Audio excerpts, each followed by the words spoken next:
कबीर थे, बहुत बड़े संत। उनके जीवन में बड़ा आनंद था। पति पत्नी साथ रहते थे, लेकिन कबीर के घर में कभी झगड़े नहीं हुआ करते थे।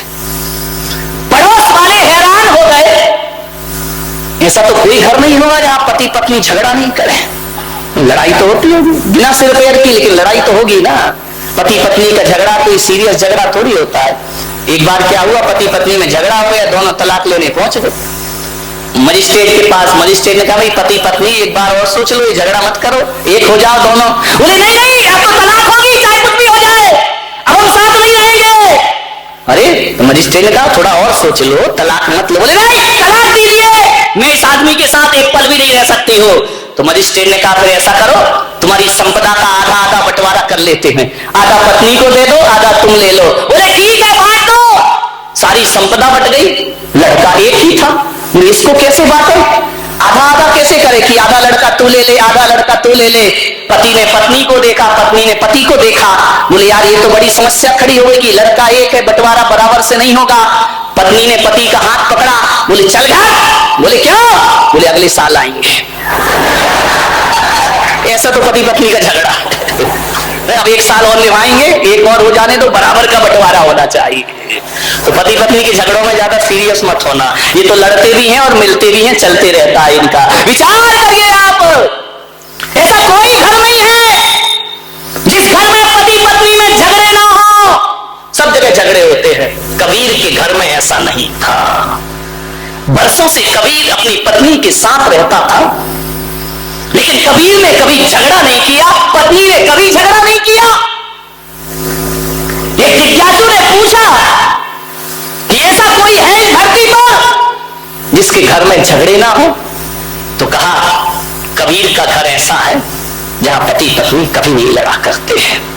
जिज्ञासु ने कहा मैं चल के देखता हूं। जैसे ही पहुंचे कबीर के झोपड़े में, कबीर रुई धुनक रहे थे।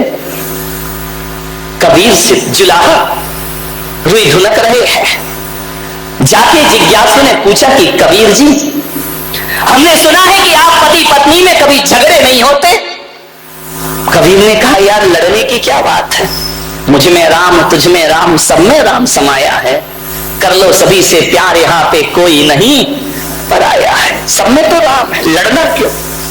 बोली नहीं कबीर, कारण बताओ कि तुम दोनों में झगड़े क्यों नहीं होते? अरे झगड़े तो भाई भाई में हो जाते हैं, भाई बहन में हो जाते हैं, माँ बेटे में झगड़े हो जाते हैं, आप दोनों में झगड़े नहीं होते? बोले नहीं, हम लोग कभी नहीं लड़ते हैं। कबीर से पूछा वो मंत्र बताओ कि हम भी अपने घर में ना झगड़े। कबीर ने कहा कि बैठो, आए हो, स्वागत है, बैठो मेरी कुटिया में। कबीर ने अपनी पत्नी को आदेश किया कि अरे भाग्यवान, सुनती है। दोपहर के 12 बज रहे थे। कबीर ने कहा लालटेन जला के लाओ। पत्नी आई, लालटेन जलाई और रख दी।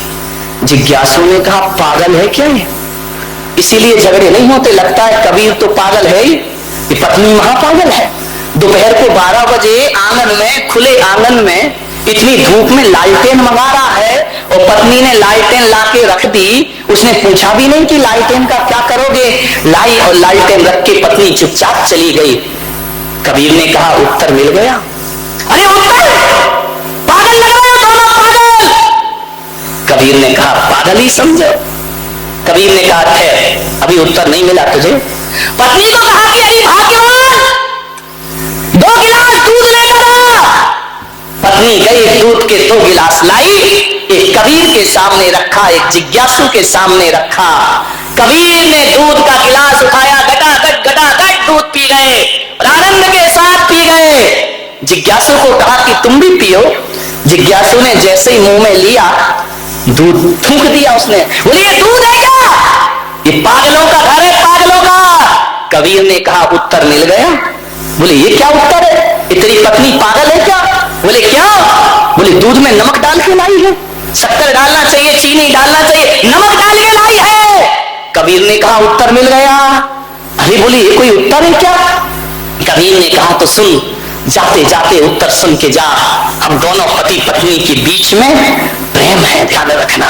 हम दोनों पति पत्नी के बीच में समर्पण है, हमारे बीच में तर्क नहीं है। जब मैंने 12 बजे दिन में उससे लालटेन लाने को कहा तो पत्नी ने कोई प्रश्न नहीं किया, चुपचाप लालटेन रख के चली गई। जब पत्नी लालटेन लाने पे प्रश्न नहीं करती है तो धोखे से शक्कर की जगह नमक डल गया तो मैं भी उससे कोई प्रश्न नहीं किया करता हूं। और इतना ही ध्यान रख, यदि जीवन में आनंद को जीना है तो मैं भी बारामती वाले आपसे कह रहा हूं, एक कोटेशन में आपको दे रहा हूं, जहां दिन में 4 बार आपकी नजर पड़ती हो, दुकान में, ऑफिस में, घर में, मकान में, एक लाइन लिख के रखना। जहां दिन में 1000 बार देखते हो वहां लिख के रखना, जहां समर्पण है वहां स्वर्ग है, और जहां तर्क है वहां नरक है। ध्यान रखिए, जहां समर्पण है वहां स्वर्ग है, और जहां तर्क है वहां समर्पण से बड़ा सुख जीवन में कुछ नहीं हुआ करता है। जीवन में आनंद को बटोरना है, समर्पण होना चाहिए। एक गांव के गंवारिया बाबा थे, रात को 12 बजे अपनी झोपड़ी में बैठा था और अचानक चोर आ गए उसके घर में। अब जैसे ही चोर आए तो गंवारिया बाबा ने कहा, कौन हो रे तुम? बोले हम चोर हैं। तो चोरों ने पूछा, बाबा तुम कौन हो? बोले हम भी चोर हैं। अरे बोले चोर चोर मौसे रे भाई, बोले तू भी चोर और हम भी चोर। बोले उन चारों चोरों ने कहा कि बाबा अब तो अपनी खूब जमेगी। अरे बोले बहुत जमेगी, तू भी चोर और मैं भी चोर। तो बोले क्या करें? बोले बाबा थोड़ी सी सहायता करो। बोले क्या सहायता करें? बोले मेरे साथ वृंदावन में चोरी करने के लिए चलिए। बाबा गंवारिया बाबा ने कहा, चलो यार आज चोरी करते, मजा आ गया जिंदगी का। चारों चोरों को लेकर गंवारिया बाबा वृंदावन पहुंचा।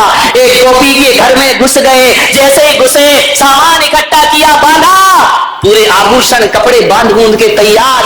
जैसे ही तीली जलाई, माचिस जलाई, एक ढोलक रखी हुई थी, गंवारिया बाबा ने ढोलक उठाई और ढोलक बजाना शुरू कर दी जोर जोर से। अरे चोरों ने कहा, तेरा सत्यानाश हो, मरवाएगा कि तू ढोलक काय को बजा रिया है? चोरी कर रहे, तेरा सीरियस है, गंभीर है? अरे वो तो अपना बजा रहा है, मैया मोरी मैं नहीं माखन। अरे उसने कहा, यार ये मरवाएगा ये गंवारिया बाबा, ये जोर जोर ढोलक बजा रहा, नाच रहा है गंवारिया बाबा जोर जोर से। आज मिल गया, आज मिल गया। अरे गांव के लोग उठ गए, 12 बजे रात को इतनी जोर से ढोलक बज रही है। चारों चोर भागे पोटली लेकर के। गांव वालों ने पकड़ा, इतना मारा चोरों को, इतना मारा कि चोरों की कमर टूट गई। लोग अंदर आए कि ढोलक कौन बजा रहा है? लोगों ने कहा, गंवारिया बाबा तुम ढोलक क्यों बजा रहे हो? अरे बोले मिल गई तो बजा रहे हो, मेरे को तो आनंद ही आनंद है जीवन में। बोले ढोलक क्यों? बोले वो 4 चोर आए थे। बोले हाँ। बोले तुम क्या कर रहे थे? बोले मैं भी चोरी करने आया था।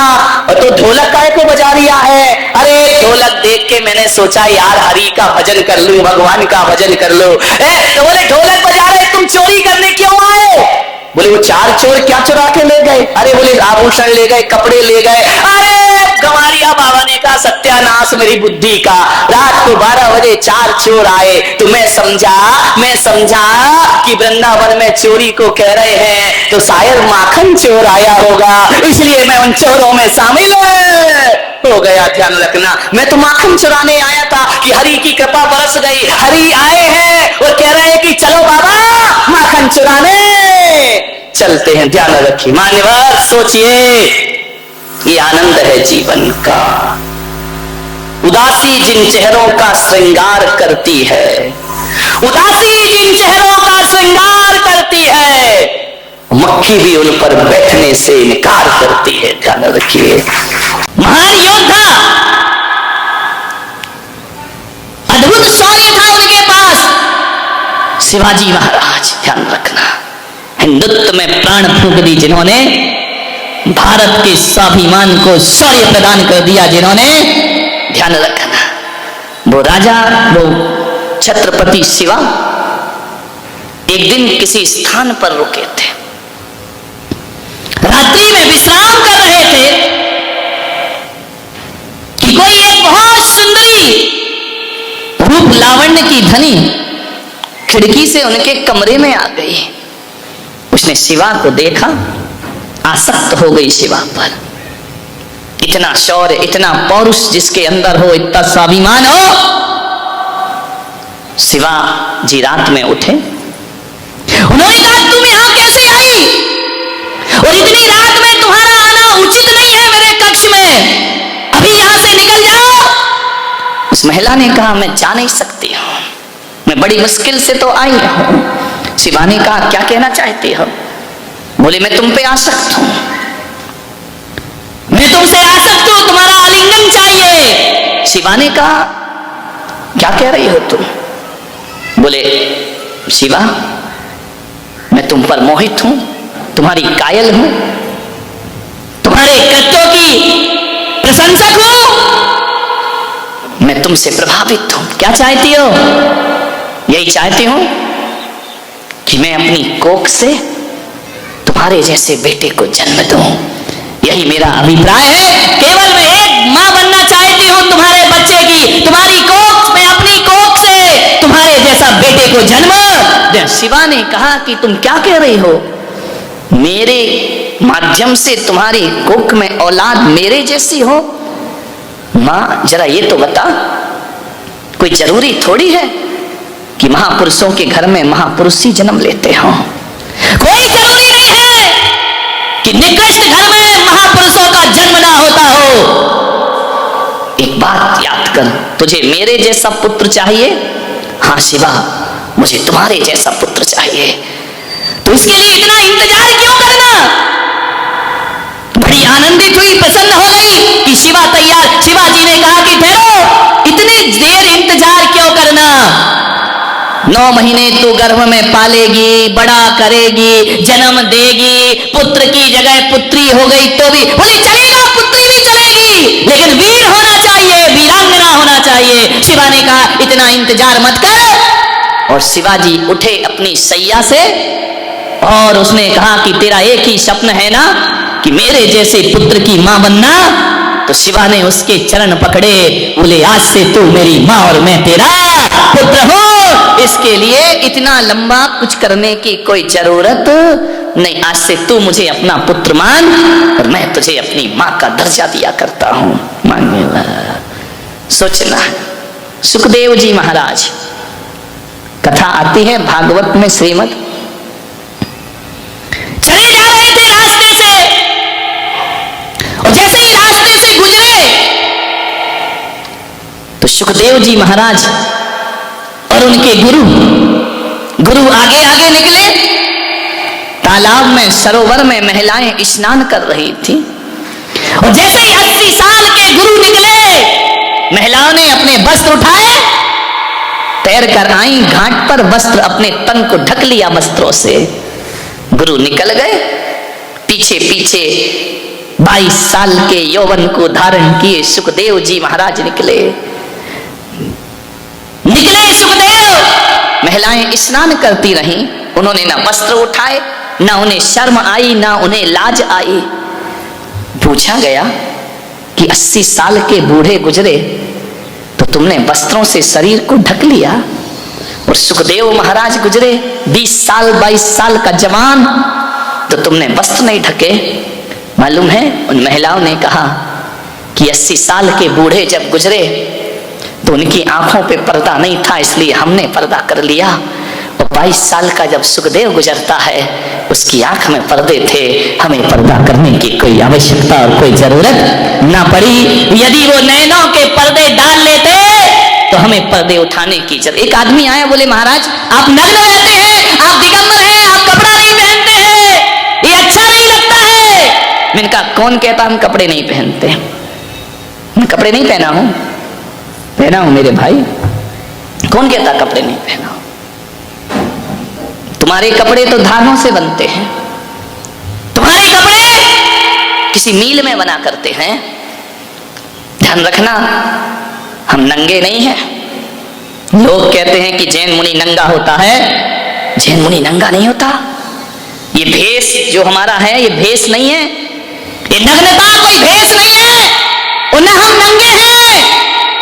नंगे तो वो होते हैं जिनके वस्त्र के बाद भी वासना जिसके अंदर होती है, वो नंगे हुआ करते हैं मेरे भाई, ध्यान रखना। हम नंगे थोड़ी है, और ये हमारा कोई भेष थोड़ी है। ये दिगंबर भेष नहीं है मेरे भाई, दिगंबर भेष नहीं, बल्कि दिगंबर एक साधना हुआ करती है, तपस्या हुआ करती है। एक बात याद रखना, कौन कहता है हमने कपड़े नहीं पहने हैं? हमने पहने, हमें नंगा थोड़ी कहा जाता है। हम जैन नंगे साधु नहीं है, हमें दिगंबर साधु कहा जाता है, दिगंबर कह करके बुलाया जाता है। हम दिगंबर मुनि हैं, नंगे महाराज नहीं है। ध्यान रखना, प्रशांत रूपाए दिगंबराए देवादि देवाए, नो, हम दिगंबर हैं। ध्यान रखना, दिगंबर कौन होता है? जिसने दिशाओं के अंबर पहन रखे हों, वो दिगंबर हुआ करता है। और नंगा कौन होता है? जिसके पास कोई अंबर नहीं हुआ करता है। ध्यान, हमारे पास तो अंबर है ना, किसी के पास श्वेत अंबर है तो श्वेतांबर हो गया, किसी के पास पीला अंबर है पीतांबर हो गया, किसी के पास लाल अंबर है रक्तांबर हो गया। और दिगंबरों के पास दिशाओं के अंबर है, इसलिए वो दिगंबर हैं जिनमें नंगपन हुआ करता है। हमारी निगाहों में तो साधना की मर्यादा हुआ करती है। एक बात याद रखना, जो कपड़े कमरे में बंद होके उतारे जाते हैं वो वासना होती है, और जो कपड़े भरी समाज में उतारे जाते हैं वो साधना हुआ करती है। ये साधना है मानने में। एक बात बताओ, जब एक तो तुम छोटे थे, बहुत छोटे, बहुत छोटे, ये धवल सेठ की लड़की से भी छोटे है ना, वो मेरी कट्टर शिष्या है बारामती में, ध्यान रखना। और कोई हो या नहीं हो, वो बहुत कट्टर है, चुटकी, ध्यान रखना। छोटे छोटे, जब आप छोटे थे, एक बात बताइए, आप नंगे नहीं घूमे? बोलो, घूमे या नहीं घूमे? घूमे हो ना छोटे में? फादर नंगे रहे छोटे में, क्यों थे? उस समय बुरा क्यों नहीं लगता था? और उस समय जो तुम्हें देखता था उसे बुरा लगता था क्या? नहीं लगता था। क्यों? क्यों नहीं लगता था? क्यों हर कोई मां बहन उसे गोद में उठा लिया करती थी? क्योंकि उसके अंदर विकार नहीं थे। ध्यान रखना, क्या नहीं था उस बच्चे में? वासना नहीं थी, विकार नहीं थे। ठुमक चलत रामचंद्र बाजत पैजनिया, रामचंद्र हो, कृष्ण हो, महावीर हो, बचपन में छोटे से ठुमक ठुमक चला करते थे, लेकिन वस्त्र नहीं होते थे। जो लेता था गोद में उठा लेता था, नव यौवना गोद में उठा लेती थी, बालिकाएं गोद में उठा लेती थी, बड़े गोद में उठा, कोई शर्म नहीं थी, कोई हया नहीं थी। उस समय शर्म क्यों नहीं आ रही थी? बोलो, क्योंकि हमारे अंदर विकार नहीं थे। अब शर्म क्यों आती है? बोलो, हमारे अंदर क्या है? वासना है, विकार है। ध्यान रखना, बचपन में नंगे घूमे तो विकार नहीं थे, तो शर्म नहीं लगती थी। और मैं तो कहता हूं कि यदि वो बचपना यदि बड़े में होकर के आ जाए और विकार निकल जाए, तो आप वस्त्र इसलिए पहने हैं कि आपके अंदर विकार हैं, और संत इसलिए वस्त्र नहीं पहनता, वो बालक की भांति निर्विकार हुआ करता है, उसके अंदर कोई वासना नहीं। बात बताओ, आपके हाथ में कंकड़ पत्थर है और कहीं हीरा पड़ा है, और हीरा आपको दिख जाए तो कंकड़ पत्थर छोड़ना पड़ते हैं या छूट जाते हैं? विचार करिए।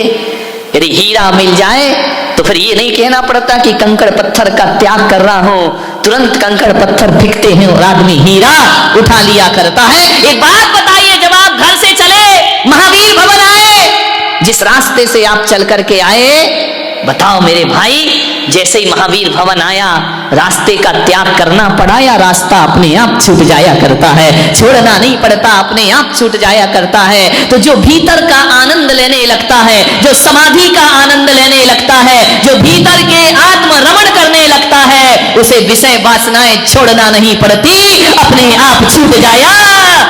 त्याग तपस्या किसे कठिन लगती है? जो भीतर से प्रभु का, परमात्मा का आनंद नहीं लेता, उसे कठिन लगा करती है। और जो भीतर से आनंद लेता है, मैंने अभी फादर बैठे हुए थे, मैंने कमरे में पूछा 10 उपवास किए, आपको कैसा लगा? बोले जरूरत ही महसूस नहीं हुई, ना पानी की ना इसकी। तो मैंने कहा क्या लगता रहा? बोले बस महाराज से कहा है कि साधना करना है। ध्यान रखना, आज इनकी साधना यदि सफल हुई है तो इसलिए नहीं कि इन्होंने त्याग किया, बल्कि इसलिए सफल हुई कि इन्होंने मेरे वचनों का सम्मान किया, इसलिए उनके जीवन में साधना सफल हो जाती। भीतर की लगन लगी हो। लोग कहते बड़ा कठिन है, बड़ा कठिन है धर्म करना, त्याग करना खाक कठिन है। एक बात बताओ, यदि आप किसी महिला से कहो कि 10 किलो का पत्थर लेके आप पहाड़ पे चढ़िए, कठिन है या सरल है? 10 किलो का पत्थर हाथ में लेके, सिर पे लेके पहाड़ चढ़ना, पत्थर तो छोड़ो, अटैची उठाना बहुत कठिन है। शिखर जी जाओ, अपना ही शरीर भारी लगने लगता है चढ़ते चढ़ते कि यार ये शरीर भी अलग हो जाए तो मैं आराम से चढ़ जाऊं। विचार करिए, 10 किलो का पत्थर लेकर एक महिला पहाड़ पे चढ़ना कठिन काम है। पहाड़ तो बहुत बड़ी बात है, 10 किलो का पत्थर लेके दूसरे मंजिल पे पहुंचना कठिन काम है। वहां भी लिफ्ट ढूंढना पड़ती है कि हमसे ये वजन उठने वाला 10 किलो का पत्थर एक पहाड़ पे लेके चढ़ना बहुत कठिन काम हुआ करता है, बहुत कठिन काम हुआ करता है। लेकिन मैं आपसे पूछ रहा हूं, पत्थर भारी है, पत्थर का वजन है, लेकिन एक बात बताओ बारामती वालों, 10 किलो का बच्चा लेकर जब आप मां चढ़ती है तो भारी लगता है या हल्का लगता है? विचार करिए, बच्चे में वजन हल्का हो जाता है, पत्थर में वजन भारी हो जाता है। पत्थर लेके चढ़ना कठिन है, लेकिन बच्चे को लेके चढ़ना वजन दोनों का एक सा है। 10 किलो का बच्चा भी है और 10 किलो का पत्थर भी है। कौन सी चीज भारी है और कौन सी चीज हल्की? मम्मी बोले कि जा बेटा दवाई लिया, अरे सो जाओ ना, सुबह कुछ लगा लो, बाम आम विक्स लगा लो, चल जाएगा काम। अब इतनी रात को कहां जाऊंगा मैं?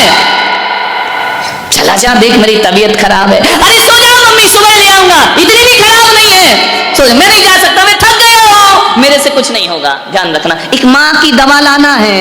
बच्चे 1000 बहाना बनाते हैं और रात को 12 बजे यदि पानी भी गिर रहा है, सन्नाटा है रात का और कोई चोरी बुला ले, फिर क्या करेगा? बोलो जाएगा या नहीं जाएगा? बोलो बोलो। अरे बुजुर्गों तुम भी बताओ यार, तुम सब कर चुके हो ये कर्म, बच्चों की तरफ काहे को देख रहे हो? ध्यान रखना, जाएगा या नहीं जाएगा? रात को 12 बजे मिलने जाएगा, मम्मी कहेगी मत जा बेटा रात में, मम्मी बहुत जरूरी काम, मुझे जाना है, झूठ बोलेगा लेकिन जाएगा। ध्यान रखना, तब पानी नहीं दिखता, तब रात नहीं दिखती, तब नींद नहीं दिखता। मानने कहने का अर्थ इतना ही है, जुड़ाव होना चाहिए। यदि आपका लगाव, आपका अटैचमेंट जिसके प्रति ज्यादा है तो एक बात ध्यान रखना, उसके अवगुण भी गुण ही लगते हैं और जिससे लगाव नहीं है उसके सद्गुण भी अवगुण जैसे लगा करते हैं। मन को बस में